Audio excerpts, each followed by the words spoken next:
What's up, guys? Welcome back to Scarlet and Great. I know it has been a while. I hope everybody had a Merry Christmas and is preparing for a very happy New Year, Buckeye fans. Thank you so much for joining us once again. It's been a while. I count 6 times between Florida, Cory, and myself that either of us have sat down to record a video or did record a video, and things just didn't work out. So, we're like, you know what? Maybe it's just time to decompress for a bit. And so we've been running the channel a little light lately, but thank you so much. Please help us continue to grow this channel. If you would, please give us a subscription. If you're a Buckeye fan, if you're a Buckeye nut and you love Buckeye content and into the off season, you want to follow recruiting and you want to follow everything to do with the Buckeye season and going into next season, please subscribe to this channel and help us get to 3,800 subscriptions by the Rose Bowl.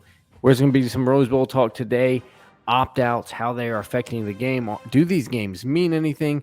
Will Ohio State do very well with some of these opt-outs? Will it hurt the team?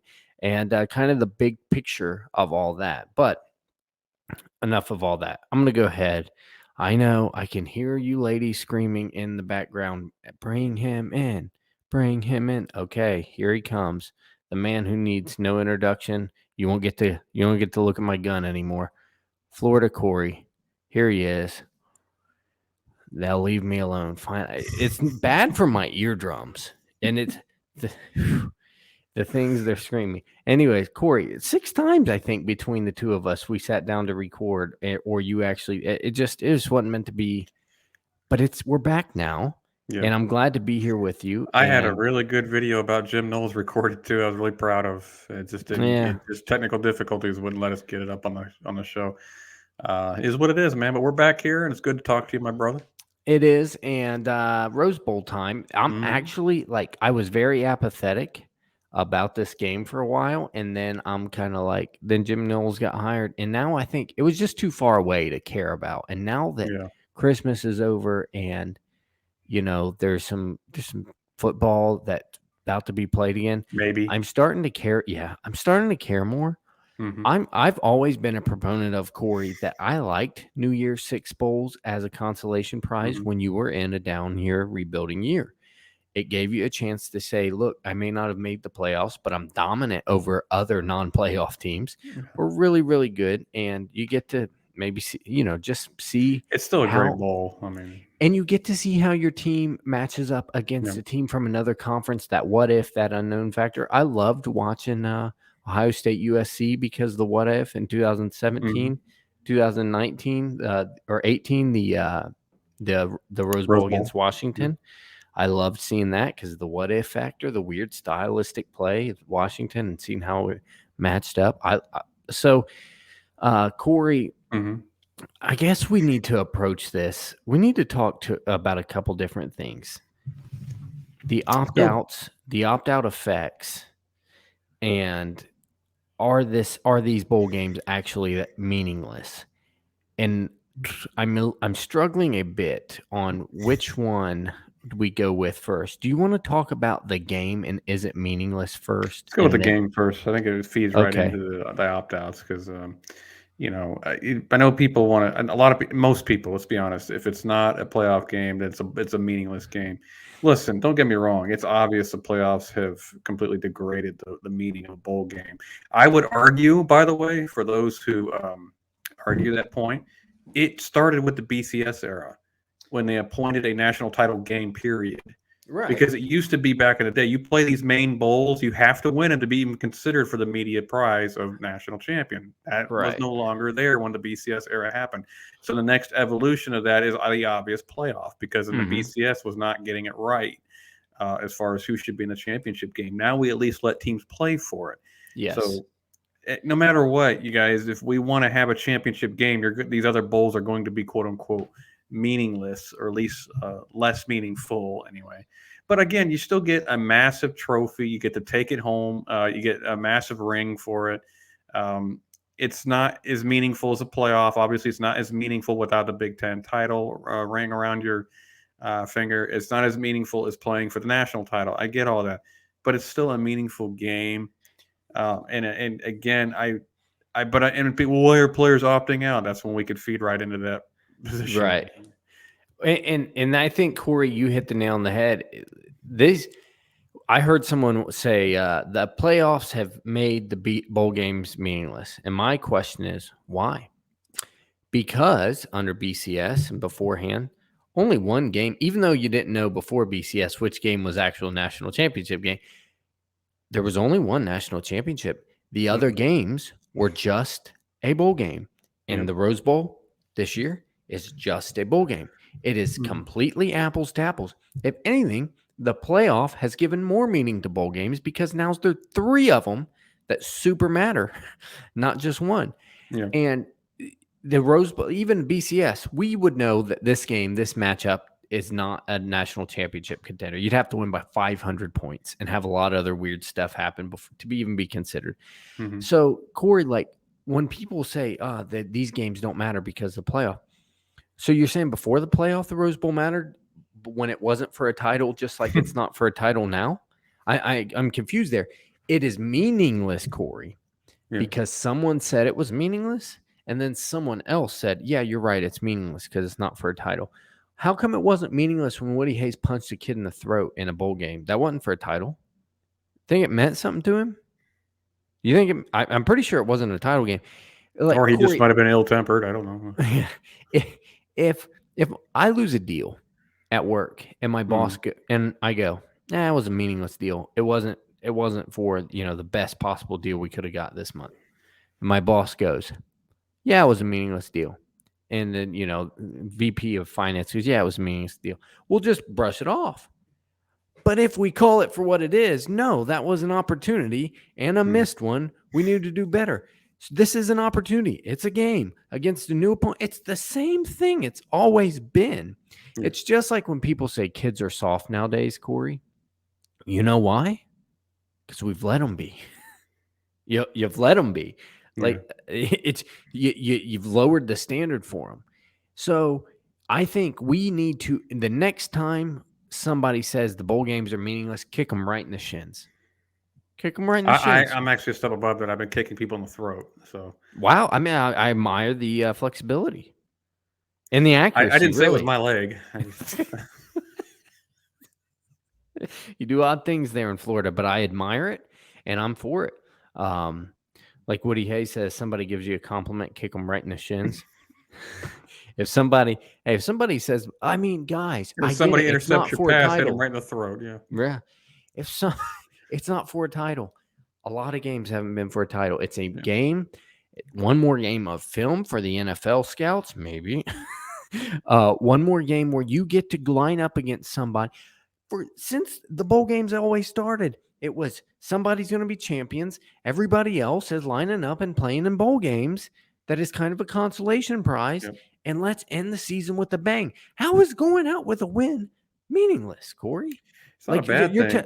If it's meaningless, forfeit. If it's meaningless, run the clock. You got some people arguing just to opt out because of COVID. Gosh. Yeah. Why don't you just opt out of your life because COVID is here? Well, after the Michigan loss, just like, okay, pack up and go home, whatever. Or after the Oregon loss, some people wanted to pack up and go home. I mean, it's just, look, I don't play any more this season. Yeah, there's a virus. Yeah. No, I'd look at it this way. For some of these players, even the players who opt out, we're going to talk about that in a second. It's not meaningless to them. It's just the risk reward factor is not worth it. That is the different story. Yeah. Yeah, exactly. Do you think it's meaningless to Olave? Do you think he doesn't want to see Olave and Wilson are opting out? We know this. Do these guys not want to see their teammates go out and flourish and win? If it was meaningless, would they even care if their team did well? See, they are not doing a good job of communicating what you're saying. Yeah. Their actions say it's meaningless, but we know in their hearts they at least care somewhat. They bleed Scarlet and Gray. We know that. But it's they just can't, not enough to play a football game. And for those people who are criticizing them for opting out, you have never in your life faced $1 million decisions ever in your life. I am sorry. I am one of the biggest Buckeye fans on the planet. Johnny, one of the biggest Buckeye fans on the planet. You're telling me I could be risking $10 to $12 million because I get a tear an ACL and I drop 4 rounds as a result? I'm sorry. I'm not playing in the game. The game is not as meaningful to that person as a $10 million contract. No, it's not, and it shouldn't be. It shouldn't be. Yeah. But it is absolutely meaningful for CJ Stroud, for Julian Fleming, for Marvin Harrison Jr., for Emeka Egbuka, for the other guys on the offensive line that are playing, other than Nicholas Petit-Frere, for Jeremy Ruckert, who's playing, for Tyreek. I mean, for all these guys that are playing, it's meaningful. But you can't risk securing your life financially. The peace of mind of that alone is worth not playing in the game. So it's not doesn't make it meaningless. It just means there's just a risk reward factor involved in the decision making here that you have to make a grown up decision, and these guys are. I don't blame them one bit. I don't like the opt outs, but I don't blame them for opting out. I get it. I've never been faced with $1 million decisions in my life. There's no possible way I could put myself in your shoes. And for a guy like Chris Olave, who bleeds Scarlet and Great, who loves Ohio, Scarlet and Gray, not Scarlet and Great. Maybe he does. Maybe he does. I don't know. Bleeds Scarlet and Gray. He's an Ohio State Buckeye to his heart. He wrangled over this decision. Like, what I want to be there for my brothers. I want to play, but gosh, I can't risk securing my family. I can't risk that. I totally get. Look what happened to Jake Butt with Michigan. The guy was probably a second-round draft pick, tears his ACL. He gets up 4th, 5th round. Probably cost him millions of dollars. You just can't, guys. I get it. I'm not in love with I'm not in love with it. I wish they'd play, but I totally get it. You think they can't or they won't? I think they. What do you mean they can't or they won't? You said they can't. They can't play. Like you just can't. I mean, you can say they want. It's kind of mutual in this situation. They can't. Because I would say Dwayne Haskins could have sat out and he didn't. Ezekiel Elliott could have sat out and he didn't. Joey Bosa could have sat out and he didn't. Well, Joey did sit out technically, but he played a half. Not even a half. And in that game, Jalen Smith did tear his ACL, I think, and cost himself some money. And now he just stinks, so he's costing himself all kinds of money. But it's a huge. I think the chances of you actually getting hurt in that game are really small. But if you're a skill position player, I mean, it's one game. Like if it was that high, your best bet would be not to play your senior, because that's what Olave and Wilson had a chance of tearing a knee up so bad in the Michigan game that they could never have entered the NFL. So they probably shouldn't play then. I agree. Granted, this game is not as meaningful as the game. No, right, but it's if you're talking future, like the smartest thing to do would be like I was 100% on board with exactly the way you said it. I don't like it, but I 100% understand it. I'm starting to go, it just feeds this meaningless narrative, and it just feeds this softness, and it just feeds this new generation. And I get it. They're faced with decisions I'll never be in. Like, I'm just talking from a point of what I think. I'm kind of sounds like I just yelled at you anyway. So. No, but you made all kinds of good points. I'm just saying, like, I tweeted earlier in the season it was after the spring game. We saw how dominant Jack Sawyer was. I'm like, should Jack Sawyer just kind of sit out from now on and just train and protect his draft status? Like, at what point it's okay to sit out the bowl game? You know why? There are guys who need to have the additional film. Let's be real, but everybody, but it's you're there. I don't know about Wilson and Olave needing that. They don't need it. They didn't need it in the Michigan game either. They didn't need this year. No, but we were still playing for the championship at that point. So yeah, but if the argument is it's millions of dollars, because you could blow your knee out in a championship game, and then you're still faced with. Again, that doesn't. There are games that are more meaningful. Obviously, it is. But I just think the reason why they sit out is because so many of us go, you know what, I get it, and the staff and the parents and the players and everybody's going, you know what, I get it. What else can you do? I mean, if we treat it like, you know what, dude, fine, get the heck off the team then. If we treated it, it's just like, it's like a terrible analogy. Somebody in society breaks a law, breaks one of our social norms, right? And we say, dude, Johnny's saying they're breaking the law by opting out. If someone breaks the social norm, we put societal pressure on people and say, hey, that's wrong. You don't do that. And that curbs that behavior a little bit. At what point, like they were talking about Leonard Fournette not playing his entire Which junior is year. stupid. Yeah. And you can take insurance policies now. I'm Mhm. sure it's not the same payoff, but if you're really that good of a player, your second contract's where you're going to Well, really make money. go back to Nick Bosa then, who Hmm. could have come back that year. Possibly, at Pretty least, well, it's pretty well known. probably postseason or Michigan game later. Michigan game Yeah, postseason. Yeah, he could have come back. yeah, Not saying it was going to be a 3-week injury, but he could have come back. probably. I guess when you go down like that and you know you're a top 5 pick. Yeah, that one's at least hairy because you're like, am I pushing it? You'd have to get real And it's a specific. groin injury that could get You have to get aggravated. real and, specific medical advice on that one. Yeah. Real specific Well, medical the advice. rumors going around that his father was kind of like, dude, you're sitting. Yeah. He shut that down before he ever carted him off the field. Yeah, I believe. when he saw him calling the doctors out in the field, he goes, "Okay, he's shut it done." down. Yep. It could have been a tweak. Corey, Yeah. that thing could have been just a little tweak. Yeah, He could have just. It he could have. he could have just It got could have kicked just in been the, some he could have just icy got hot. kicked in the groin and Right. It could have been and some got the icy wind knocked hot out in the of him. wrong And, space. He's like, like, no. oh, I need a minute. Nope, we're shutting it down. Rest of the season. We It's also too got to scary. spare the family jewels there, guys. So, Right. Because we're gonna have a lot of kids who can play football. Exactly. This genetic pool is rich right now. Yeah, exactly. And Ohio State needs some players in the future. And Nick Bosa is better than Myles Garrett, And TJ Watt. I mean, Nick Bosa, a defensive player of the year. His comeback's been ridiculous. It really is. He is, Corey. I thought he was he was so dominant until he got hurt in that TCU game.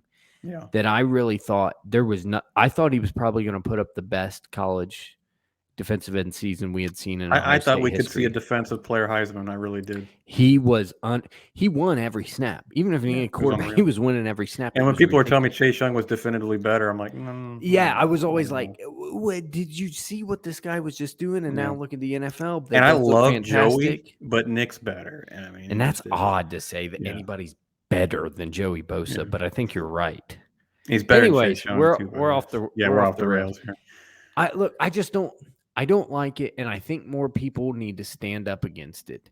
And that's my question to you: is how would you stand up and just tell them it's not okay? Or? Yeah, you'd say, "Look, man, you're a grown man. You can do whatever you want to do. This is not the example we set and the culture we set on this team. And you know what? If you want to sit out, sit out." Do you think that would hurt recruiting? I think it would hurt the wrong kids that would get.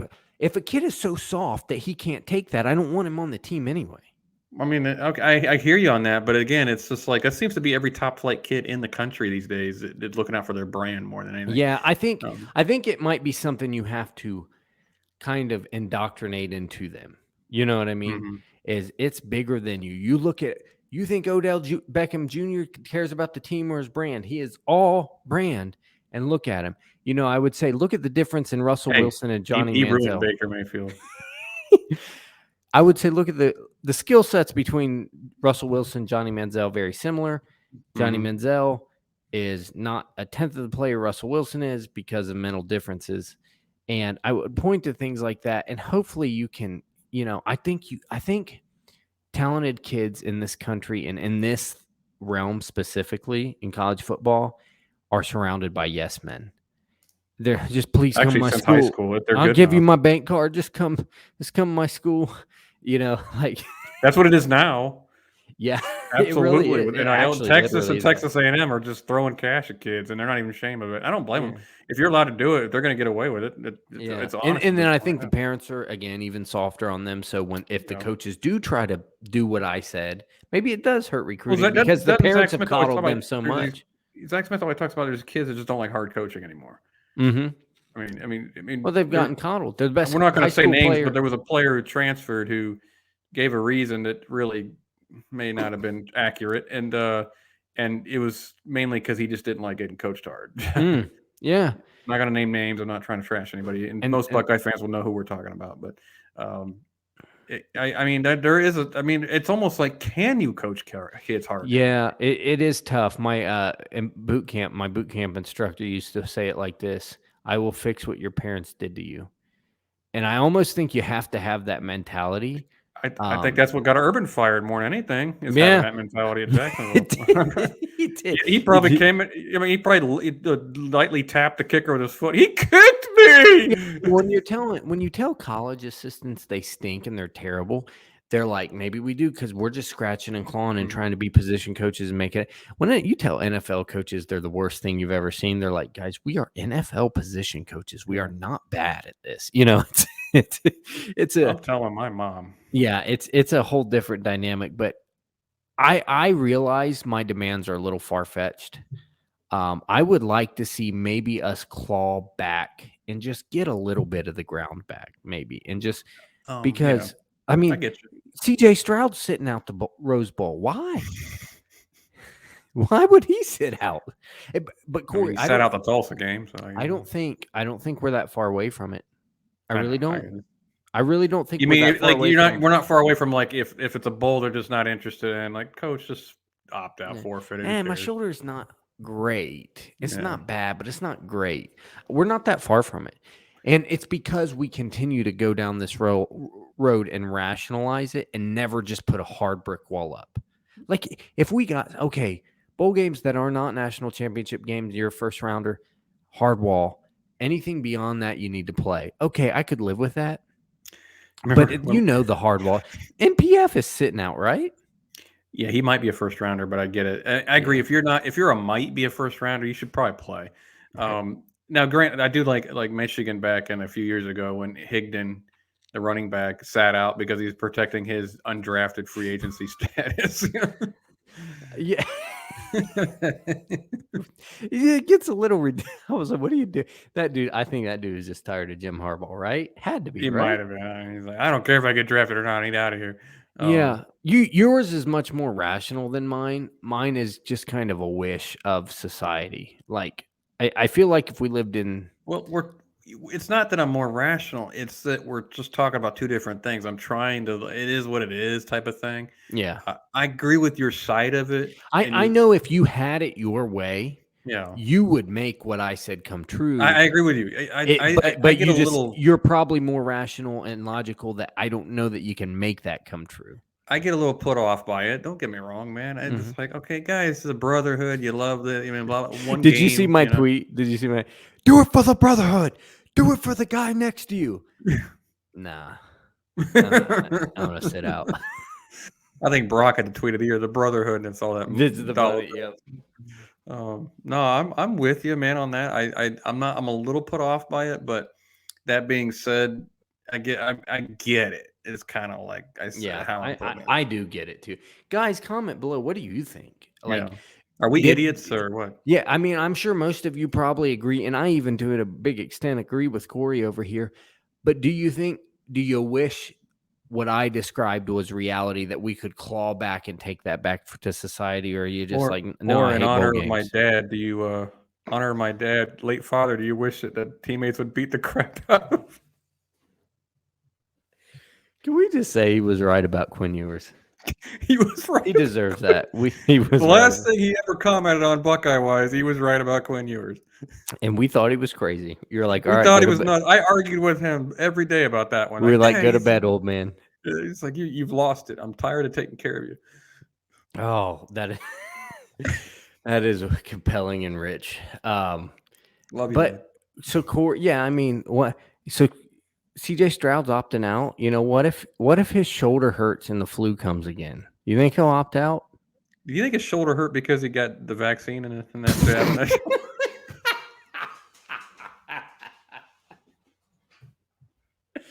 All right, we got to stop. We got to stop. Comment below what you think about the bowl games. Would you like to see us gain some ground back? I'll tell you what. I'd like to see Olave and Wilson play one more time. I'd like to prove that they're better than Utah. Maybe. This is a dogfight of a game. This is a dogfight of a game. I think Emeka Egbuka, real quick, Cory, is going to have, or not, excuse me, JSN's going to have like 406 targets. CJ Stroud's going to stare him down like they are in love. And I don't care if he's bracketing him. I don't. I think he'll have like 15 catches, and Emeka Egbuka will have like 9. It'll be like Garrett Wilson and Chris Olave and Fields. What will Julian Fleming do? Fleming needs to have a decent game, or else he's transferring. Let's be honest. 4. I mean, but I just 4 catches on the sideline. I just think it'll look like when Fields was first getting comfortable, and it was just no. Last year when it was just Wilson Olave, Wilson Olave, Wilson Olave. I think that's what you're going to see with Emeka Egbuka. Which, hey, at least maybe you get silver lining. You get to see a glimpse of the future. Yep. This is like a spring game on steroids that Ryan Day can't make the clock run. Except Utah really wants to win. Yeah, that's the other thing. Utah would love to do this, and they can do this. They got that little punt returner guy. I don't know his name. He's a white guy that looks like he belongs at the math fair, and he will absolutely house a punt Maybe return. He is at the math fair. Maybe he's at the math fair right now, but he's fast. It's like Whittingham saw him running away from bully and said, "Hey, wait a minute now." Yeah. Someone asked me this question real quick, Corey. They said, "Do you think that you'll see any defensive surprises?" And I said, "Look, I'm done with that. I'll be surprised if a they tiger can't change its stripes.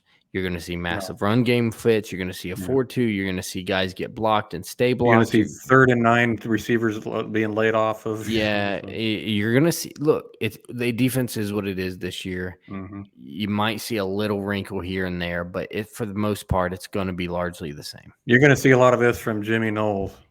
If Utah wins, do we look back and say Clark Phillips III was right? No. Because he'll never play for a national title at Utah. Or at Ohio State. He will at Ohio. I think Ohio State will be back in that hunt next year. I do too. As long as CJ Stroud's okay, we'll be back in that hunt. Stop boostering.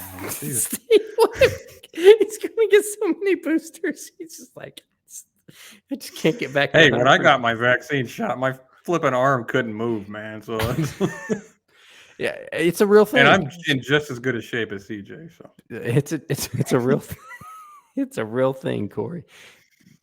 Like Ryan Day's like, somebody shoot him in the left arm. Is that possible? You just hit the other arm, please. It's like, do you have to do the right arm? Do you have to? Okay, Corey, you got anything else before we roll? I'm good, man. I'm actually looking forward to the game because I just want to watch the Buckeyes one last time. I am time. too. I wish you could be here for it. But you don't like me, and you're not going to make the flight. Hey, I'm coming up in March, man. I want to see Presley for her birthday. Okay, you can do that, but you should also come to the Rose Bowl. You have like 3 days to figure it out. So all right, I'll figure it out then. All right, guys. We appreciate you as always. Goodbye. God bless. And go Bucks.